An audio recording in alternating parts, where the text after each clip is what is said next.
நின்ற இடத்துல இருந்து ரெண்டே கம்பளம் அப்படியே போய் அவன் நெஞ்சு சட்டிய புடிச்சு முட்டுனே பாத்துக்க ஒரு மணியே மணியின் ஒளியே. பாருங்க நிஹான், அவள் நடந்து சென்றாள். இந்த வாக்கியத்தை ஆச்சரியக்குறியோட மாத்துங்க பாக்கலாம்.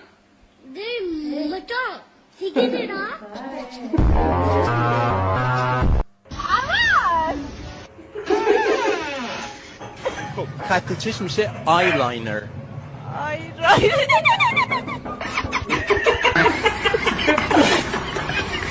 மேடம் பார்த்து பேசுங்க, எனக்கும் கை இருக்கு, நானும் ஓங்கிடுவேன்.